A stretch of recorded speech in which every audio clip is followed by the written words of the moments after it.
તો એક તો વા શું કહેવાય, કોને થાય અને શું કામ થાય? કે આપણું અગર યુરિક એસિડ વધતું હોય તો પણ વા થાય, ઘણીવાર રુમેટોઇડ પણ થતું હોય છે. આપણા પેરેન્ટ્સ થ્રુ આપણને આવી શકે. ક્યારે ની પેનને સિરિયસલી લેવાનું શરૂ કરવું જોઈએ? અગર તમને પેઇન છે પણ you are doing daily routine activities, ચાલો છો, ફરો છો અને you are comfortable in sleeping, એમાં જ્યારે તમારે અડચણ પેદા થાય ત્યારે આપણે ની રિપ્લેસમેન્ટ કરવું જોઈએ. એવા કયા ઘરગથ્થુ ઉપચાર છે લોકો જ્યારે ની દુખવાનું શરૂ કરે અને કરતા હોય પણ ખરેખર ન કરવા જોઈએ? જ્યારે ઓપીડીમાં પેશન્ટ્સ આવતા હોય ત્યારે એવું ના કરવું જોઈએ. હાથની આંગળીઓ હોય ડાયગનલી બેન્ડ થતી હોય તો એવા પણ કેસીસ જોયા છે. ઇરિટેબલ બહુ રહી પેશન્ટ્સ, એ નાબૂદ ના થઈ શકે તમારા બોડીમાંથી. જેમ મૃત્યુ જીવનનું સત્ય છે એમ ઓસ્ટિયોઆર્થરાઇટિસ જીવનનું સત્ય છે. બરાબર, બધાને થવાનું જ છે.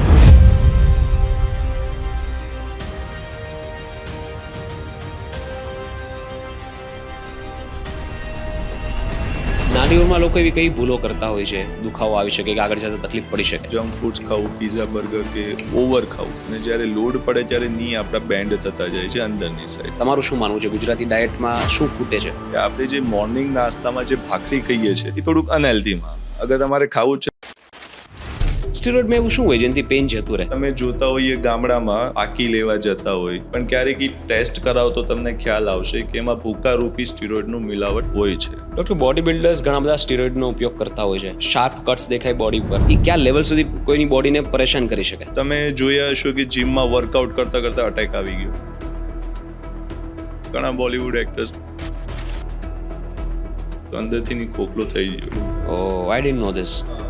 એટલે આ એક સળગતો પ્રશ્ન હોય, સર્જરી કરવી ન કરવી, ડોક્ટર તો રિપ્લેસ કરવાનું જ કહેશે, તમારે નહીં કરવાનું. સર્જિકલ એરર્સના લીધે કોમ્પ્લિકેશન્સ ના હોય, કોમ્પ્લિકેશન્સ હોય આપણા બોડી જે રીતે રિએક્ટ કરે ત્યારે ડોક્ટર્સને ને પેશન્ટને પણ એવું લાગતું હોય છે કે આ ખોટી સર્જરી થઈ ગઈ. પણ મેં એવા પણ કેસીસ સાંભળેલા છે કે જેમાં ડોક્ટર ફોરગોટ સમથિંગ ઇનસાઇડ. નમસ્કાર મિત્રો, સ્વાગત છે આજના ખૂબ જ ઇમ્પોર્ટન્ટ એપિસોડમાં. મિત્રો, અમુક પોડકાસ્ટ એવા હોય કે જે આપણને જોવાની ખૂબ મજા આવે અને અમુક પોડકાસ્ટ એવા હોય કે જે આપણે ખરેખર જોવા જોઈએ કારણ કે આપણી માટે ખૂબ જ ઇમ્પોર્ટન્ટ હોય. આ પોડકાસ્ટમાં બંને છે કે તમારે જોવો પણ જોઈએ, આખો, અને તમને મજા પણ આવશે.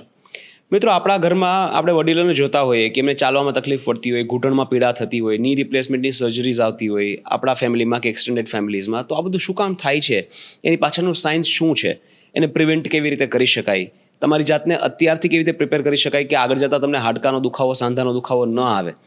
અત્યારે યંગસ્ટર્સ પોતાની રોજિંદી લાઈફસ્ટાઈલમાં કેટલી ભૂલો કરે છે, પોતાની હાડકાની કાળજી રાખવામાં ક્યાં કઈ જગ્યાએ ચૂકે છે. આ બધા ઘણા બધા વિષયો છે જેના વિશે તમારે જાણવું જોઈએ અને આપણે ખૂબ જ ડિટેલમાં ડિસ્કશન કરવાના છે. અને આ ડિસ્કશન કરવા માટે આપણી સાથે આજે ઉપસ્થિત છે ડૉક્ટર કૌશિક પટેલ, ઓર્થોપેડિક સર્જન, રોબોટિક્સ ની એન્ડ હિપ રિપ્લેસમેન્ટમાં એમની સ્પેશિયાલિટી છે અને ઘણા વર્ષોથી સુરતમાં ખૂબ જ સારી સેવા આપે છે અને ખૂબ જ પોપ્યુલર છે સુરતમાં. તો આજે એમની પાસેથી આપણે ઘણી બધી ડિટેલ્સ જાણીશું. My request to you is watch this podcast till the end, કારણ કે આજે એવી ઘણી બધી વસ્તુ જાણવા મળશે જે કદાચ તમને પહેલાં નહીં ખબર હોય. તો ચલો શરૂ કરીએ. Doctor, good morning, welcome to the show. Good morning Jaybhai, કેમ છો? એકદમ મજા. કેમ છો આપ? શાંતિ, ગુડ, ગ્રેટ. સર, મારે છે ને બેઝિક સવાલોથી શરૂ આપણે કરીએ. મારે સૌથી પહેલાં એ જાણવું છે કે મોટા ભાગના લોકોના ઘરમાં વડીલોને કાંઈ ને કંઈ પ્રોબ્લેમ હોય, મોસ્ટલી ચાલવાની તકલીફ પડતી હોય અને ઘૂંટણના પ્રોબ્લેમ થતા હોય. આને આર્થરાઇટિસ કહેવાય. વાહ. તો એક તો ઇન્ડિયામાં આટલો બધો વ્યાપક શું કામ છે? લગભગ 180 મિલિયન એટલે 18 કરોડ લોકોને રિપોર્ટેડ કેસીસ છે. આઈ એમ શ્યોર આના કરતાં લગભગ ડબલ વધારે હશે. તો એક તો વાહ શું કહેવાય, કોને થાય અને શું કામ થાય, આપણે ત્યાંથી શરૂઆત કરીએ. એકચ્યુઅલી વા એક કોમન ટર્મ્સ આપી દીધો છે. ઓસ્ટિયોઆર્થરાઇટિસ જેને કહેવાય છે, એના થવાના ઘણા રીઝન્સ હોય છે. જેમ કે આપણું અગર યુરિક એસિડ વધતું હોય તો પણ વા થાય, ઘણીવાર રુમેટોઇડ પણ થતું હોય છે. રુમેટોઇડ આર્થરાઇટિસ જે છે એ આપણને આપણા પેરેન્ટ્સ થ્રુ આપણને આવી શકે. બરાબર. અને જે કોમન ટર્મ્સ છે જે ની રિપ્લેસમેન્ટના કારણ બને છે એ છે osteoarthritis. It is due to age related. તમારી વધતી ઉંમર તમને ઘૂંટણના ઘસારા કરે છે. બરાબર. તમે એને પ્રિવેન્ટ ના કરી શકો પણ એટલીસ્ટ એને એવું છે કે ઓસ્ટિયોઆર્થરાઇટિસ જે તમારે 70ની એજમાં યા 60ની એજમાં આવે એ તમારે વહેલું ના આવે એની માટે તમે કાળજી રાખી શકો. અને આજની ડેટમાં એવું નથી કે આપણને ઇન્ડિયામાં જ કેસ જોવા મળે છે, ઇવન યુરોપિયન કન્ટ્રીઝ ઓર વેસ્ટર્ન કન્ટ્રીઝમાં પણ જોવા મળે છે. આપણી ઇન્ડિયામાં એટલીસ્ટ આપણે 60 અબાવના એજમાં ની રિપ્લેસમેન્ટ કરતા હોઈએ છીએ અને ત્યાં આપણે વેસ્ટર્ન કન્ટ્રીઝમાં જોવા જઈએ તો ત્યાં પેઇન ટોલરન્સ બહુ ઓછો છે. જ્યાં જસ્ટ પેઇન ચાલુ થયું નથી ને within 2 months yeah 3 months they goes to for a ની રિપ્લેસમેન્ટ, અચ્છા. જે આપણા ઇન્ડિયામાં જોવા નથી મળતું. ઇવન ડોક્ટર્સ પણ પ્રિફર નથી કરતા. ડોક્ટર્સ શું કરે કે તમને ની પેઇન શરૂ છે તો એનું ડ્યુરેશન પૂછે કે કેટલા સમયથી છે તમને, એટલીસ્ટ 6 months, વર્ષ જેવું કહે તો, અને એક્સરેસમાં જોવે કે કયા સ્ટેજીસ પર છે, તો મેડિસિન યા ફિઝિયોથેરાપી કરીને એને ટ્રીટ કરતા હોઈએ છીએ. અને મોટો ક્વેશ્ચન્સ એ છે કે આપણે પ્રિવેન્ટ કેવી રીતના કરી શકીએ કે આર્થરાઇટિસ ના થાય એવું તો શક્ય નથી, થવાનું છે, પણ એક મોટી ઉંમરમાં થાય એ આપણે થોડુંક ધ્યાન રાખવું જોઈએ. એની માટે આપણે ડેઇલી રૂટીન લાઈફમાં આપણે કંઈ પણ ફિઝિકલ એક્ટિવિટીઝને ઇન્ક્લુડ કરવું પડશે. બરાબર. ઘણીવાર આપણે જોતા હોય જે ઓફિસ ગોઈંગ પીપલ્સ છે અને જે બિઝનેસમાં સંકળાયેલા માણસો છે, એને ફિઝિકલ એક્ટિવિટીઝના નામમાં ઝીરો છે. એટલે મીન્સ કંઈ જઈ નથી શકતા. અર્લી મોર્નિંગ પર અગર વર્ક પર જવું હોય 8 વાગે ને રાત્રે 8 વાગે આવે તો માણસ થાકી જ એટલો જાય કે આવીને ખાઈ પીને સૂઈ જાય.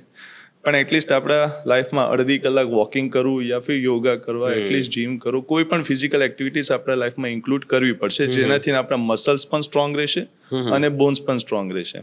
અને પ્લસ આપણી જે ડાયટ છે એ આજની તારીખમાં તમે જોશો તો બહારનો ખોરાક થોડો ઘણો બહુ જ વધી ગયો છે. એટલે એમાં થોડુંક આપણે રેસ્ટ્રિક્શન લાવવું પડે અને હેલ્ધી ફૂડ્સ ખાવું પડે.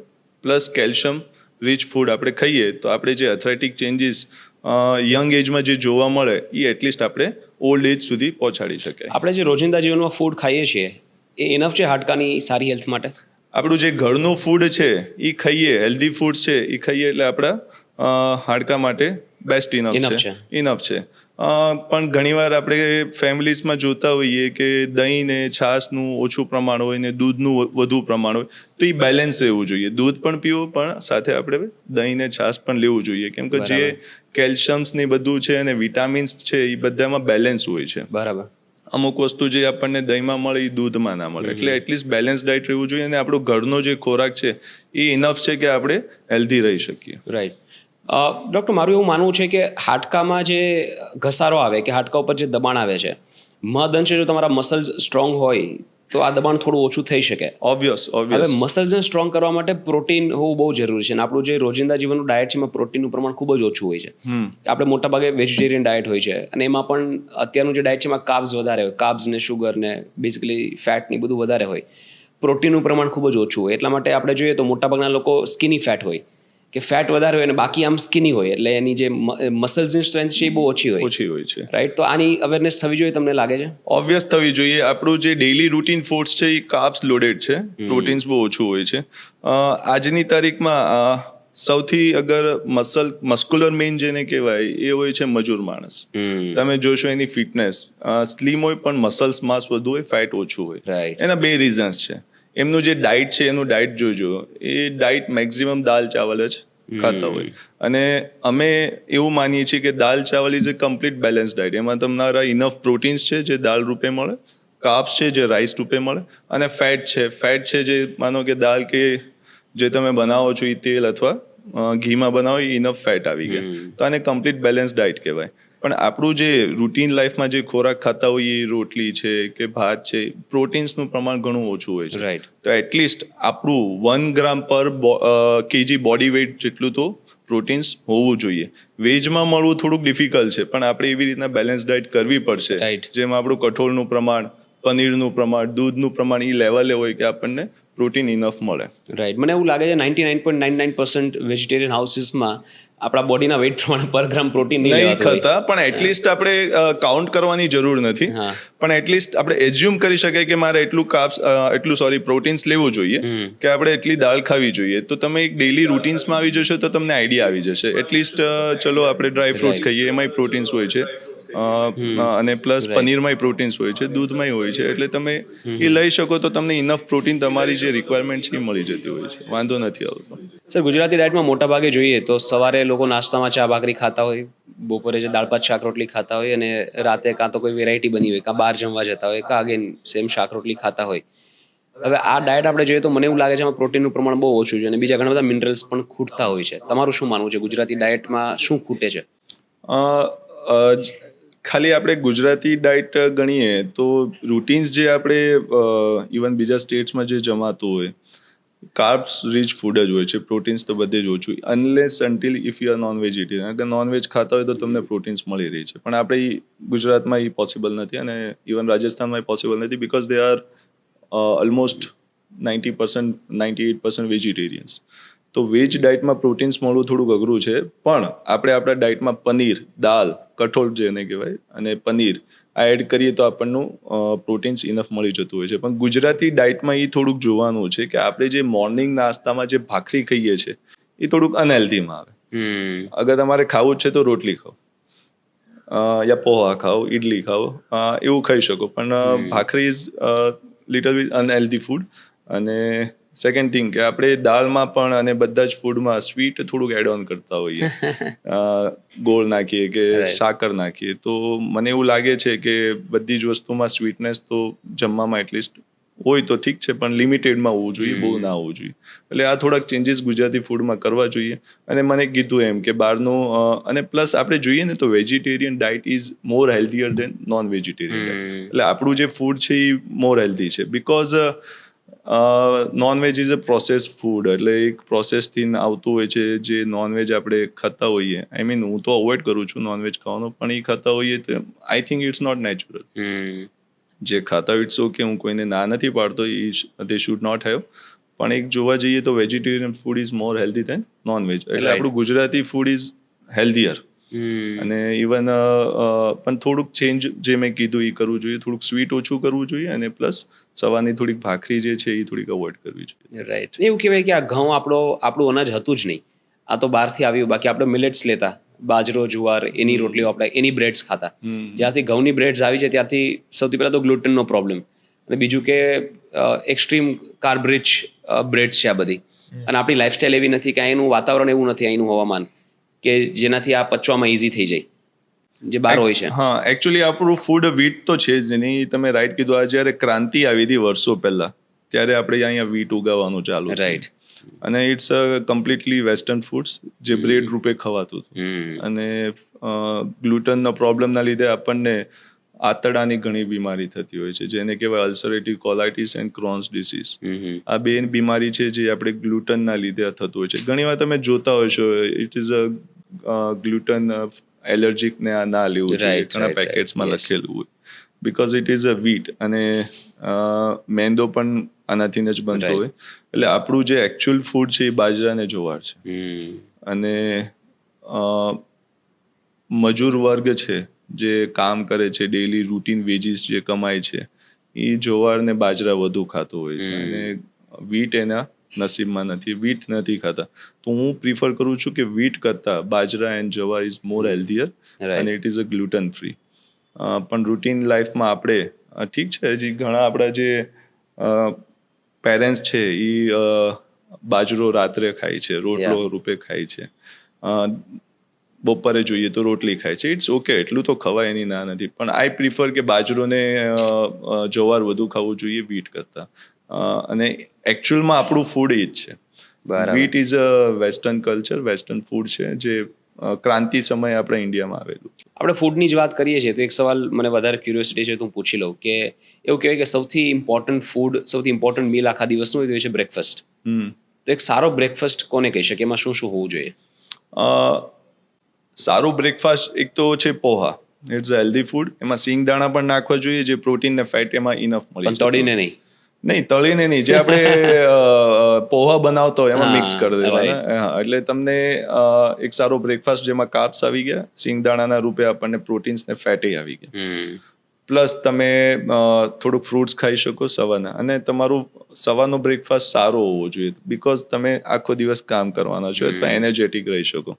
એન્ડ રાતનું ફૂડ હળવું હોવું જોઈએ, જેમ કે ખીચડી રૂપે કે રાઈસ રૂપે કંઈ પણ હળવો ખોરાક તમે રાત્રે લ્યો, બિકોઝ તમે રાત્રે તો સૂઈ જવાનો છે અને પચાવવાના તો છો નહીં. એટલે રાત્રે સવારે રાજાની જેમ ખાવું જોઈએ ને સાંજે થોડુંક ફકીરની જેમ, એટલે જે નાના ઓછું ખાવું જોઈએ. એટલે તમે રાત્રે ઓછું ખાઓ ને સવારે રાજાની જેમ ખાઓ, તો તમે આખું જે એની સવારે ખાધેલું આખા દિવસના રૂટીન એક્ટિવિટીઝમાં એ પચી શકે. રાઈટ. તમે કહ્યું કે વેસ્ટર્ન કન્ટ્રીઝમાં લોકોનું પેઇન ટોલરન્સ થોડું ઓછું હોય છે, અહીંયા પેઇન ટોલરન્સ વધારે હોય, એટલે થોડું ઘણું દુખતું હોય તો કદાચ નજરઅંદાજ કરીએ આપણે કે કા ઘરમાં જ કમ્પ્લેન કરી દીધી કા ઘરગથ્થુ કોઈ ઉપચાર કરી લીધા, ક્યારે ની પેનને સિરિયસલી લેવાનું શરૂ કરવું જોઈએ, કયા લેવલ પર? સિરિયસલી તો જ્યારે સ્ટાર્ટ થાય ત્યારથી જ લેવું જોઈએ. નકર શું થાય કે આપણે સિરિયસનેસ ના લઈએ અને આપણે ડૉક્ટરને જે રિયલ એડવાઇસ છે આપણે ના લઈએ તો એ જે માઇલ્ડ પેઇન છે એ સિવિયરિટીમાં ચેન્જ થઈ શકે. બરાબર. માનો કે આજે આપણને દુખે છે સિન્સ 1 day, આપણે ના જઈએ ઇટ્સ ઓકે, પણ એ 5 monthsથી દુખે છે, 6 monthsથી દુખે છે, તો we should consult a doctor. બરાબર. તો આપણે કન્સલ્ટ કરીને એનું કારણ જાણવું જોઈએ કે આપણને શું લેવાને દુખે છે, તો તમે ત્યાંથી પ્રિવેન્ટ કરી શકો. રાઈટ.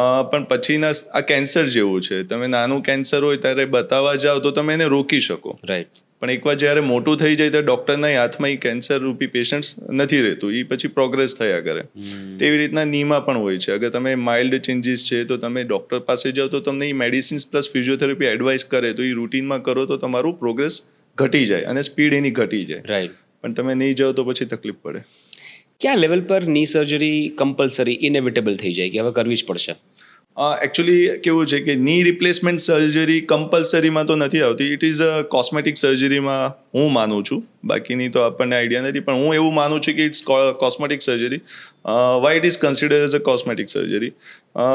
એ ના કરીએ તો આપણને જીવનમાં કોઈ જોખમ નથી આવવાનું, એટલે ઇટ્સ કમ્પલસરીમાં નથી આવતું. તમારી મોબિલિટી ઓછી થઈ જશે, બાકી બીજું મોબિલિટી કોઈ problem ઓછી નથી. થઈ જાય, બેડ રિડન થશો અથવા તમે એક જગ્યાએ બેસતા રહેશો. Right. એટલે જ અવેરનેસ નથી ની રિપ્લેસમેન્ટની. પણ એટલીસ્ટ ની રિપ્લેસમેન્ટ કરાવશો અને તમે મોબાઈલ થશો, ડેલી રૂટીન એક્ટિવિટીઝમાં આવશો તો બીજી બીમારી તમારા અંદર જે આવવાની છે, બેઠવડું જીવનમાં જે બીમારી આવતી હોય જેમ કે હાઇપરટેન્શન, ડાયાબિટીસ, એ તમારા આવવામાં શક્યતા ઘટી જાય. એટલે સિવિયર કેસીસ હોય જ્યારે તમે ડેલી રૂટીન એક્ટિવિટીઝ આપણે કઈ કહેવાય, ચાલવું ફરવું ને શું, આપણી ડેલી રૂટીન એક્ટિવિટીઝ હોય આફ્ટર 60 years, એમાં જ્યારે તમારે અડચણ પેદા થાય, ચાલવું ફરવું ને નીંદર ના આવે, ત્યારે આપણે ની રિપ્લેસમેન્ટ કરવું જોઈએ. અગર તમને પેઇન છે પણ you are doing daily routine activities, ચાલો છો ફરો છો અને you are comfortable in sleeping, તો આપણે થોડુંક અવોઇડ કરાય, એનો વાંધો નથી. પણ વેસ્ટર્ન કન્ટ્રીઝમાં એવું નથી હોતું, કરી જ નાખે છે surgery. ત્યાં તરત પેશન્ટ પણ કરી નાખે છે અને ડૉક્ટરે પ્રિફર કરે છે કે કરી નાખીએ. રાઈટ. એવા કયા ઘરગથ્થુ ઉપચાર છે લોકો જ્યારે ની દુખવાનું શરૂ કરે અને કરતા હોય પણ ખરેખર ન કરવા જોઈએ?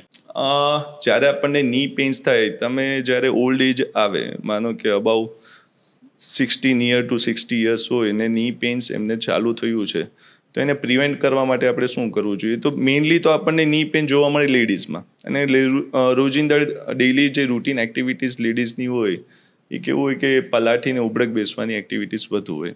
ઇન્ડિયન ટોયલેટ્સનું પ્રમાણ હજી છે, ઘટ્યું છે પણ હજી છે. ઓલ્ડ પીપલ્સ જે છે, જે જૂના માણસો છે, હજી ઇન્ડિયન ટોયલેટ્સનો યુઝ કરે છે. કરવું જોઈએ નો ડાઉટ, પણ જ્યારે તમને ની પ્રોબ્લેમ શરૂ થયા છે ત્યારે તમે એને બંધ કરી દેવું જોઈએ. તો જ્યારે તમને પેઇન થાય છે તો જે તમારી જમવાની પ્રક્રિયા છે, હાલતી પાલતી નીચે બેસીને જમો છો, you have to change to dining table.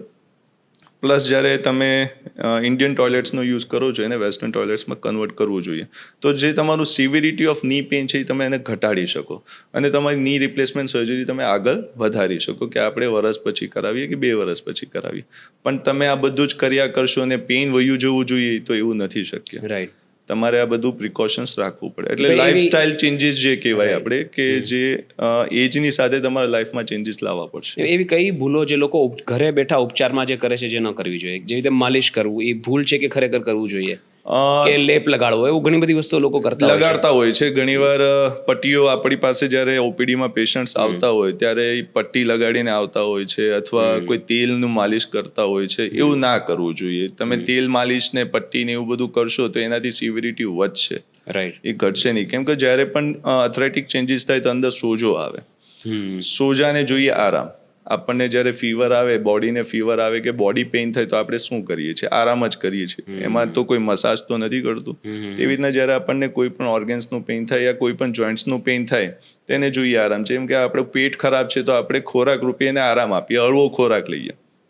તો જ્યારે આપણે ની પેઇન થાય તો એને છંછેડવાનો ના હોય, એને આરામ આપવાનો હોય. તો આરામ કેવી રીતના મળે? કે આપણી જે એક્ટિવિટીઝ છે ઓછી કરવી જોઈએ, ના કે આપણે મસાજ છે કે કોઈ પટ્ટી છે કે કોઈ પણ મસાજ કે શું કહેવાય આપણે મલમ ને એવું બધું ના લગાડવું જોઈએ. આર્થરાઇટિસ કેટલા પ્રકારના? મેં એવા પણ લોકો જોયા છે, ઇનફેક્ટ મારા જ ફેમિલીમાં એક એવો કેસ જોયો છે કે હાથની આંગળીઓ હોય એ ડાયગનલી બેન્ડ થતી જાય છે. તો એવા પણ કેસીસ જોયા છે. તો હવે એ ખબર નહીં કયા લેવલની સિવિરિટી હશે.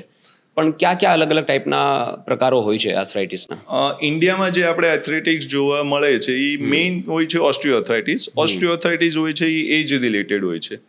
તમારે પણ થવાનું છે, મને પણ થવાનું છે. એજ વધતી જશે, એથ્લેટિક ચેન્જીસ આવશે. એ બેસિક છે જે એજ રિલેટેડ હોય છે. પછી બીજા પ્રકારના જે હોય છે એક રૂમેટોઇડ હોય છે, રૂમેટોઇડ આર્થરાઇટિસ જેને કહેવાય, જેમાં તમે કીધું એમ આંગળીઓ વાકી ચૂકી જોવા મળે. એ યુઝ્યુઅલી આફ્ટર 50 યર્સની પછી જોવા મળતી હોય છે. ફિમેલ પેશન્ટ્સમાં વધુ જોવા મળતી, જેમાં આંગળીઓથી શરૂ થાય. સવારે તમે જુઓ તો આખું શરીર જકડા જતું હોય અને તમારી પગની આંગળીઓને હાથની આંગળીઓ બેન્ડ થતી હોય. એને કહેવાય રૂમેટોઇડ આર્થરાઇટિસ. એ ઓટોઇમ્યુન ડિઝીઝ છે. આપણું શરીર જાતે એ બીમારીને પેદા કરે છે, બહારથી નથી આવતી બીમારી. હાજી. અને તમારી ફેમિલી હિસ્ટ્રી હોય છે એમાં. અને બીજા પ્રકારના હોય છે ગાઉટી આર્થરાઇટિસ, સોરિયાટિક આર્થરાઇટિસ. ગાઉટી છે યુરિક એસિડ વધવાથી થતું હોય છે. યુરિક એસિડ કોને વધે? જેનું પ્રોટીનનું પ્રમાણ બહુ વધુ હોય તો મેટાબોલાઇઝ ના થાય તો યુરિક એસિડમાં કન્વર્ટ થાય. અને એક હોય છે સોરિયાટિક આર્થરાઇટિસ, જે સ્કિન પ્રોબ્લેમ્સ છે, સોરિયાસિસ જેને કહેવાય, જે સ્કિન પ્રોબ્લેમ્સ છે, જે અલ્ટિમેટલી જોઇન્ટ્સ પણ ઇન્વોલ્વ કરે છે. I didn't know this. હા, તો પણ જે સોરિયાટિક આર્થરાઇટિસ છે અને ગાઉટી આર્થરાઇટિસ છે એનું પ્રમાણ રૂમેટોઇડ ને ઓસ્ટિયોઆર્થરાઇટિસ કરતાં ઘણું ઓછું છે. આમાંથી સૌથી વધારે ડેન્જર આર્થરાઇટિસ કયું? ડેન્જર આર્થરાઇટિસ આપણે કહીએ તો સોરિયાટિક કહી શકાય, બિકોઝ એમાં બહુ સિવિયર પેઇન થતું હોય છે ને આખું માણસ, આખું પુરુષ, મીન્સ જે પેશન્ટ છે આખું રેડનેસ ને એમાં થતું હોય છે, ને ઇચિંગ્સ બહુ થતું હોય છે સોરિયાટિક આર્થરાઇટિસમાં. એટલે સોરિયાસિસ તો છે જ, પણ હવે હાડકા પણ સડવાના શરૂ કરીએ તો એની ઇચિંગ ને એવું બધું બહુ પ્રોબ્લેમ થતો હોય છે. ઇરિટેબલ બહુ રહી પેશન્ટ, કેમ કે ઇચિંગ આખો દિવસ ઇચિંગ થાય, એટલે બહુ ખરાબ રીતે હોય છે. બાકી જે આર્થરાઇટિસ છે જેમ કે રૂમેટોઇડ છે એ કંટ્રોલેબલ છે, એ નાબૂદ ના થઈ શકે તમારા બોડીમાંથી, પણ તમે દવા લઈને એને કંટ્રોલ કરી શકો તો એટલીસ્ટ તમારું એ પેઇન જતું રહે. બરાબર. પણ સોરિયાટિક આર્થરાઇટિસ જ્યાં સુધી સોરિયાસિસ કંટ્રોલ નહીં થાય ત્યાં સુધી ઇચિંગ થયા કરે, એટલે રોજ તમારે હેરાનગતિ રહે. અને ફર્સ્ટ કીધું કયું? Simple arthritis. સિમ્પલ આર્થરાઇટિસ જે છે osteoarthritis, it is because of age relation. એટલે જેમ મૃત્યુ જીવનનું સત્ય છે એમ ઓસ્ટિયોઆર્થરાઇટિસ પણ જીવનનું સત્ય છે. બરાબર. બધાને થવાનું જ છે. પુરુષોમાં પણ થાય કે? પુરુષમાં ઓછું જોવા મળે પણ લેડીઝમાં વધુ જોવા મળે. એનું રીઝન્સ છે હાઉસહોલ્ડ એક્ટિવિટીઝ જે કહેવાય એ દોડધામની હોય, પ્લસ એમના હોર્મોનલ ચેન્જીસ થતા હોય છે. જ્યારે બાળક જન્મે ત્યારે વેઇટ ગેઇન થતું હોય છે, એવું બધું એમના હોર્મોનલ ઇમ્બેલેન્સ થતા હોય છે. પછી જ્યારે મોટી ઉંમર થાય ત્યારે એ લોકો હિસ્ટ્રેક્ટોમી સર્જરીઝ કરાવતા હોય, જેના કારણ હોય છે ફાઇબ્રોઇડ્સ એવા થવા, જેના લીધે ફરીથી એ લોકોને ઇસ્ટ્રોજન્સ ને એવું બધું મળતું બંધ થઈ જાય, તો જેના લીધે આપણા હાડકાને સાંધા છે એમાં ઘસારો વધતો જાય છે. કોઈને 60 યર્સની એજમાં ની પેન શરૂ થયું, માની 62ની એજમાં ની રિપ્લેસમેન્ટ કરાવી નાખી, ત્યાર પછી એને પાછું ની પેન થવાની કોઈ શક્યતા ખરી? ઇન ફ્યુચર પાછી સર્જરી કરવી પડે એવી કોઈ શક્યતા? હા, ઓફકોર્સ. આપણે જે કૃત્રિમ સાંધો નાખીએ છીએ, જે રિપ્લેસમેન્ટમાં નખાતો હોય છે, એની એક લાઈફ હોય છે. એની અંદર એક પ્લાસ્ટિક હોય જેને અમે પોલી કહેતા હોઈએ, એની એક લાઈફ હોય. 20 to 25 યર્સના રેકોર્ડેડ લિટરેચર્સ છે, અને જેમાં કહેવાય છે કે 20-25 વર્ષ, if it is done perfectly, અગર પરફેક્ટ સર્જરી થયેલી છે તો 20-25 વર્ષ એ જોઈન્ટ્સને વાંધો નથી આવતો. અમાનો 60ના એજમાં કર્યું છે તો it goes to near about 80 years. 80 યર્સમાં ઇફ શી ઇઝ ફિટ અને એ સર્જરીના લાયક છે તો રિવિઝન સર્જરીઝ પણ થતી હોય છે, જેમાં જૂનો સાંધો કાઢીને આપણે નવો સાંધો ફરીથી નાખતા હોઈએ છીએ, અને જેમ પહેલાની જેમ ફરીથી એક્ટિવિટીઝ કરવા મળે છે. પણ 80 યર્સની એજમાં અગર ફિટ નથી તો દુખાવા સાથે રહેવાનું જીવે ત્યાં સુધી? મને એવું લાગે છે કે તમે અગર નીઝ સારા છે અને ની સારા છે તો really he is going to યા she is going to walk enough, કે ડેઇલી રૂટીન એક્ટિવિટીઝમાં ચાલુ ફરવું એ ચાલુ જ રહેવાનું છે, તો એમનું એક વેઇટ કંટ્રોલ રહેશે. અને પ્લસ જે બીજી બીમારી હોય છે ડાયાબિટીસ ને હાઇપરટેન્શન, એ અગર નથી તો આવવાની શક્યતા ઓછી, અને પ્લસ અગર છે તો એ કંટ્રોલ રહેશે. So this is very interesting doctor. I want to dive deep in two this. ઘણા બધા લોકો છે ને સર્જરીના ડિસિઝનમાં બહુ ભૂલો કરતા હોય. મોટા ભાગે લોકોને એવું થતું હોય કે સર્જન પાસે છે એટલે સર્જરી કરાવી જ દે, કે ભાઈ આ લોકોને તો સર્જરી કરાવી જ હોય કારણ કે એમને પૈસા મળે. આવી માન્યતા લોકોમાં હોય છે. Second opinion, third opinion, physiotherapist પાસે જતા હોય કે કોઈ વેદ પાસે જતા હોય કે ભાઈ આ સર્જરી વગર મળતું હોય તો આપણે મટાડી દઈએ. હવે આ બધી વાતોમાં એનું જે સર્જરીનું ડિસિઝન છે એ પ્રોલોંગ થતું જાય. હવે એ ઇનેવિટેબલ છે કે જો તમને દુખાવો શરૂ થયો છે તો આજ નહીં તો 5 વર્ષ પછી પણ સર્જરી કરવી પડશે. હવે કોઈ પેશન્ટ કે જેને હાઇપરટેન્શનની બીમારી છે, કાં થવાની છે, અને 57-58 વર્ષની એજમાં છે, 60 to 63 સુધી ખેંચે છે અને પછી ની રિપ્લેસ થાય છે, હવે જે એનું જે નવું આપણે રિપ્લેસમેન્ટ નાખ્યું છે એ 10-15 વર્ષ ચાલે છે. હવે ત્યારે એનું હાઇપરટેન્શનની બીમારી પણ વધારે છે, પ્રોબેબલી ડાયાબિટીસ પણ છે, અને બોડી એટલું સક્ષમ નથી કે નવી સર્જરી સહન કરી શકે, તો પછી દુખાવા સાથે આખું જીવન જીવવું પડે. તો does it make sense to do that surgery little earlier, કે જ્યારથી તમને ખબર પડે છે કે ભાઈ પેઇન છે ત્યારે થોડો કોન્શિયસ ડિસિઝન લઈને સર્જરી કરાવી દેવી જોઈએ? ના, એવું નથી હોતું. અગર અમે એટલીસ્ટ હું પેશન્ટ્સને ત્યારે જ એડવાઇસ કરું કે જ્યારે તમારી ડેઇલી રૂટીન એક્ટિવિટીઝ ઇફેક્ટ થવા મળે ત્યારે જ ની રિપ્લેસમેન્ટ કરવું જોઈએ. બેસિક એક્ટિવિટીઝ અગર તમે કરી શકતા હોય, ટોયલેટ બાથરૂમ જવું, ડેઇલી રૂટીન થોડું ઘણું ચાલવું ને નીંદર પણ સારી આવી જાય છે, તો આઈ ડોન્ટ એડવાઇસ ની રિપ્લેસમેન્ટ્સ. બિકોઝ જે આપણા નેચરલ જોઈન્ટ્સ છે એ તો રહેવાના જ છે. અને તમને પેઇન શરૂ થયું છે તો કોઈ પણ મને નથી લાગતું કોઈ પણ એવો ઇન્ડિયામાં એટલીસ્ટ ડોક્ટર છે કે તમને પેઇન 6 મહિનાથી છે કે 7 મહિનાથી છે અને તમને ની રિપ્લેસમેન્ટની એડવાઇસ કરશે, ભલે એમની એજ 60 અબાવ હોય તો પણ. At least they will prefer to give sum medicines or physiotherapy. એટલે અર્લી ના કરવું જોઈએ. એનો પણ એક રીઝન્સ છે, because there are complications behind every surgeries. અચ્છા.